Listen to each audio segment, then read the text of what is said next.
Hier, ils riaient. Aujourd'hui, ils s'inquiètent. Demain, ils s'excuseront. Coup d'État au Bénin. Coup d'État au Bénin. Dans notre pays, petit par la taille, mais grand par l'histoire, grand par le courage du peuple, grand par le courage de ses patriotes militaires, grand par le courage de ceux qui ont résisté sans jamais rien laisser au clan de prédateurs économiques qu'est le clan du président Patrice Talon. Aujourd'hui est le jour de la libération. Notre peuple a été humilié, brimé, ostracisé, économiquement parlant, discriminé et étouffé. Pendant qu'une minorité vivait la vie de Beverly Hills et de Los Angeles au Sofitel, pendant qu'une minorité vivait la vie du Bénin qu'ils appelaient révélée, mais révélée pour les riches, pendant que les pauvres, eux, étaient étouffés. Pendant que tous ceux et toutes celles qui ne partageaient pas la ligne du clan tyrannique au pouvoir étaient soit mis en prison ou poussés comme nous autres à l'exil. Le Bénin est libéré. Des militaires patriotes, dignes, courageux, en adéquation avec la voie de souveraineté populaire, ont pris en adéquation avec la voix de ceux et celles qui se lèvent chaque jour pour cette dignité, ont pris leurs responsabilités. Ils ont mis aux arrêts le président Talon. Et c'est le début de la lecture de l'heure. Le Bénin libre ou la mort, nous vous le disions, le clan Talon riait. Le Bénin libre ou la mort, nous vous le disions, les tyrans riaient. L'heure, aujourd'hui, est en train d'être lue. À très vite. Le Bénin libre ou la mort, nous vaincrons Mao Clo. Silence radio, tension à Cotonou, rumeur de putsch, le Bénin retient son souffle. Derrière la confusion, une révolte couve, celle d'un peuple fatigué des chaînes invisibles. Patrice Talon paie le prix d'une politique trop proche de Paris et trop loin du peuple. L'Afrique observe, le vent de la souveraineté souffle désormais jusqu'à Cotonou. Ce dimanche 7 décembre 2025, le Bénin s'est réveillé dans le silence assourdissant d'un pays en pleine confusion. Des échos de coups de feu, des rumeurs de putsch, des réseaux coupés, des quartiers bouclés. Cotonou, d'ordinaire si paisible, retient son souffle. Et dans cette atmosphère lourde, une question brûle toutes les lèvres. Que se passe-t-il réellement au Bénin? Un coup d'État des patriotes? Ou un coup monté par le régime lui-même, sous l'œil complice des parrains occidentaux? À des centaines de kilomètres de là, nous, Africains frères, regardons avec un mélange d'inquiétude et de colère. Parce que ce qui se joue aujourd'hui au Bénin n'est pas seulement béninois. C'est africain. C'est notre lutte à tous. C'est le même scénario qui se répète encore et encore sur ce continent qu'on dit libre, mais dont les chaînes n'ont jamais vraiment été rompues. Le président Patrice Talon, celui qu'on a longtemps présenté comme un modèle de réussite, l'homme d'affaires devenu chef d'État, est aujourd'hui confronté au verdict du peuple et de l'histoire. Car si ce coup d'État se confirme, il ne sera pas tombé à cause d'un complot étranger, mais d'un divorce entre son pouvoir et le peuple béninois. Depuis des années, les signaux étaient là, le musellement de l'opposition, la concentration du pouvoir, les élections verrouillées, la mainmise sur les institutions. Le Bénin, autrefois cité en exemple de démocratie, s'était lentement transformé en une forteresse présidentielle où la voix du peuple n'était plus qu'un écho lointain. Mais plus grave encore, derrière cette dérive autoritaire se cache une autre tragédie, la soumission politique et économique à la France et à ses alliés.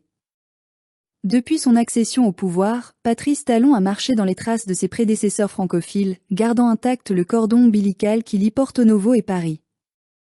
Les bases économiques du pays, son système monétaire, ses choix diplomatiques, tout semblait calibré pour plaire à l'Élysée plutôt qu'au peuple béninois. Et comme toujours, quand les peuples se soulèvent ou quand les tensions montent, la France joue sa partition. D'abord le silence, ensuite la préoccupation, enfin la mainmise sous prétexte de stabilisation. Nous avons vu ce scénario en Côte d'Ivoire, au Mali, au Niger, au Burkina Faso. Partout, la France a trouvé une façon de garder un pied dans la porte. Et le Bénin, hélas, n'y échappe pas. Mais cette fois, quelque chose semble différent. Le peuple béninois, longtemps patient, longtemps silencieux, commence à se réveiller. Des voix s'élèvent, des militaires parlent au nom de la nation, des jeunes réclament la fin de l'humiliation. Si c'est réellement un soulèvement patriotique, alors ce n'est pas un coup d'État, c'est une libération. Ce n'est pas une rébellion, c'est une renaissance. Car dans ce continent où les urnes sont souvent confisquées, les peuples finissent par se faire justice eux-mêmes. Nous ne célébrons pas le chaos. Nous ne glorifions pas les armes. Mais nous comprenons la colère. Quand un peuple n'a plus de voix, quand ses richesses servent à engraisser des multinationales étrangères, quand sa jeunesse meurt dans la pauvreté pendant que ses dirigeants paradent dans les salons de Paris, il finit par dire non. Ce non, parfois, résonne sous forme de révolte. Le président Patrice Talon a trahi une promesse, celle de la dignité nationale. Il aurait pu être un bâtisseur, un réformateur, un symbole d'indépendance économique. Il a préféré être un gestionnaire docile, un interlocuteur rassurant pour l'Occident, un bon élève de la France-Afrique. Mais l'Afrique d'aujourd'hui n'a plus besoin de bons élèves. Elle a besoin d'hommes libres. Et c'est peut-être cela que les patriotes béninois ont compris avant tout le monde. Car l'enjeu dépasse le Bénin. C'est une lutte générationnelle. Ce qui se joue aujourd'hui à Cotonou, c'est le prolongement des combats menés à Bamako, à Niamey, à Ouagadougou, à Conakry. Une même idée traverse l'Afrique, celle de la souveraineté, du refus de la soumission, de la renaissance panafricaine. Les dirigeants qui refusent d'entendre cette musique nouvelle seront balayés par elle. Mais attention, les ennemis de cette libération veillent. La France, affaiblie en Afrique de l'Ouest, n'abandonnera pas le Bénin sans se battre. Derrière les diplomates et les médias, il y a déjà des calculs, des pressions, des menaces.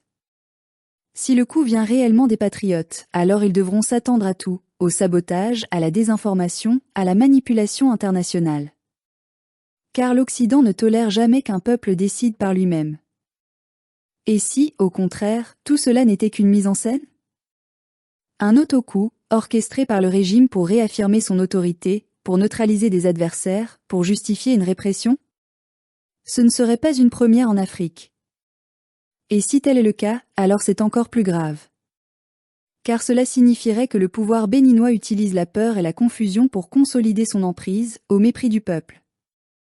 Dans les deux cas, une vérité s'impose, le Bénin est à la croisée des chemins.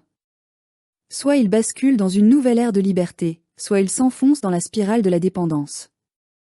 Mais une chose est sûre, plus rien ne sera comme avant. Le peuple béninois a vu, compris, senti. Et les peuples, quand ils se réveillent, ne se rendorment plus. Nous, Africains de l'Ouest, regardons vers Cotonou avec émotion. Parce que le destin du Bénin est lié au nôtre. Si le Bénin se libère, c'est un vent nouveau qui soufflera sur toute la région. Si le Bénin tombe, c'est une leçon de plus sur la vigilance que nous devons garder face aux marionnettistes de la France-Afrique. Nous ne voulons pas d'un Bénin brûlé, mais d'un Bénin debout.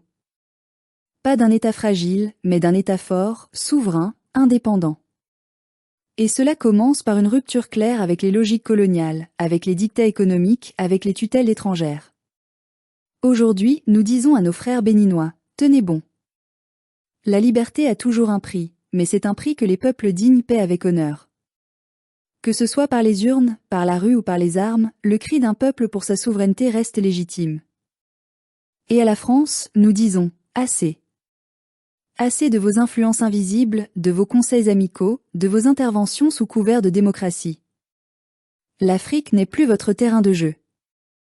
Le Bénin, le Niger, le Burkina Faso, le Mali, ne sont pas vos colonies. Ce sont des nations libres qui veulent tracer leur propre voie, avec leurs propres enfants. L'histoire est en marche. Et elle ne s'écrit plus dans les chancelleries européennes, mais dans les rues de Cotonou, de Bamako, de Ouaga, d'Abidjan. Ce que nous voyons, ce n'est pas le chaos africain, c'est la naissance d'une nouvelle Afrique. Une Afrique qui n'a plus peur. Une Afrique qui dit non. Une Afrique qui se relève. Nous ne savons pas encore comment cette journée du 7 décembre 2025 se terminera. Peut-être dans le sang, peut-être dans la confusion. Mais une chose est sûre, le peuple béninois, lui, vient d'entrer dans l'histoire. Et nous serons à ses côtés.